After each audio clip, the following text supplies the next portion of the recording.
Voilà, cette fonction, gestion de la performance sociale, a été intégrée et confiée aux responsables de la direction. C'est pour tout juste manifester en fait la volonté du directeur général et des administrateurs de faire de la gestion de la performance sociale un axe. Nous avons voulu que, à travers la gestion de la performance sociale, pouvoir améliorer nos produits et services, mieux fidéliser la clientèle, améliorer aussi notre ciblage, avoir des indicateurs sociaux au même titre que les indicateurs financiers, et de pouvoir les analyser, mais de pouvoir partager aussi avec les partenaires, les investisseurs sociaux et même les législateurs sur l'impact du service et des produits de Coris sur la population cible, sur la communauté de manière plus globale. Pour mettre en œuvre la gestion de la performance sociale, nous l'avons mis en œuvre déjà par la formation et la sensibilisation déjà des administrateurs qui ont été formés sur la thématique de la gestion de la performance sociale.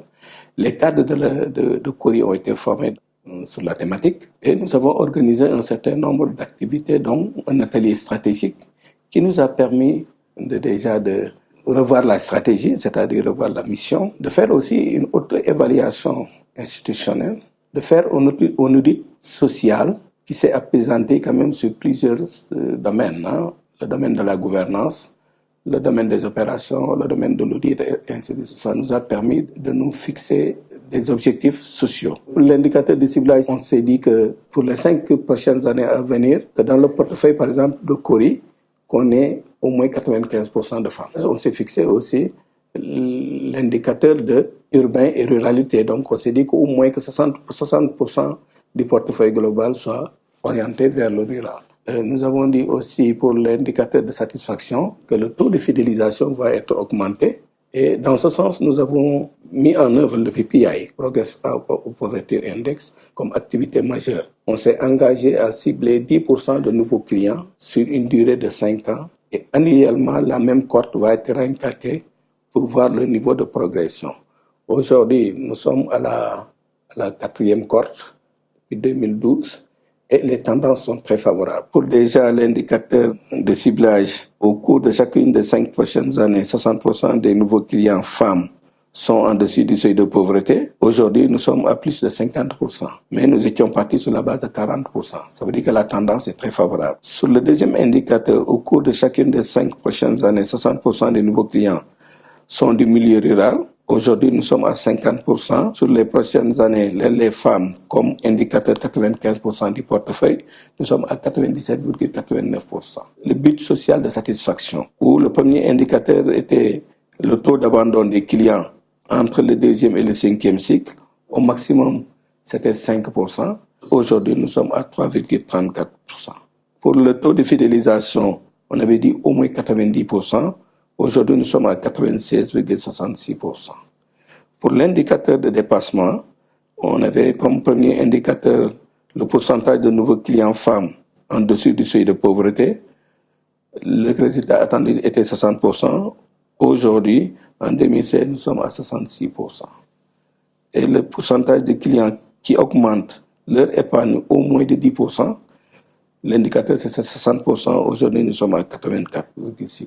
Pour arriver à ce résultat, effectivement, nous avons revu tout le process. Initialement, on avait un outil de ciblage. Cet outil-là, c'est Coris qui l'a conçu, qui nous donne un certain nombre d'indicateurs sur la zone géographique, la cohésion sociale du groupe, la population rurale, les ethnies dominantes, les infrastructures qui sont là, le niveau d'enclavement des activités qui sont menées.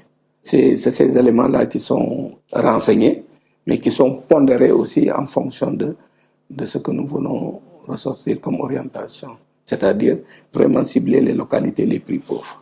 Il y a beaucoup d'institutions qui financent que les activités. Ça veut dire que tant que la femme n'a pas d'activité, les personnes ne sont pas sélectionnées. Nous avons dit non, mais il y a des femmes qui veulent mener des activités, mais qui n'ont pas de soutien et qui n'ont pas d'apport. Et c'est des femmes qui vont être laissées en rade. Nous avons dit non, nous, comme nous faisons des crédits de masse, nous donnons des crédits à tout le monde, mais répondant aux critères et aux exigences de Coris en termes de respect des principes et valeurs qui sont calqués sur les principes les enseignements sociaux de l'Église. Et puis, c'est des principes même universels. Nous croyons fortement qu'on peut lier performance financière et performance sociale. Je donne un exemple concret de ce qui nous est arrivé en 2011 où Cori a connu un déficit de 200 et quelques millions. Alors, nous avions connu presque 11 700 départs, 12 000. Les 12 000 départs rapportés au coût unitaire par client, nous avions exactement 200 et quelques millions qui constituaient effectivement des déficits. Ça veut dire quoi? Ça veut dire qu'aujourd'hui, les institutions de microfinance, au même titre qu'ils cherchent à avoir des indicateurs financiers qui répondent aux normes, doivent au même titre se focaliser sur les indicateurs sociaux. Quand vous améliorez les conditions de vie des populations, quand vos services sont adaptés, quand vous traitez les clients de manière responsable, de manière équitable, quand vous les protégez, les clients vont être fidélisés et ils vont rester dans votre portefeuille. Il y aura un portefeuille qui va croître, le portefeuille à risque va diminuer, et voilà, bonjour les performances financières. Mais au-delà de tout ça, nous avons aussi un devoir de rendre compte, de dire voilà ce que nous avons réalisé sur le plan social. Mais si on n'avait pas mis en œuvre la performance sociale, on n'a pas d'éléments. Aujourd'hui où la microfinance est attaquée de partout. Au Sénégal, le débat se pose. Cori aujourd'hui a des éléments tangibles, des indicateurs, et qui est exploité même par les partenaires, par le législateur, pour pouvoir prouver qu'effectivement, la microfinance est un outil efficace qui peut lutter contre la pauvreté.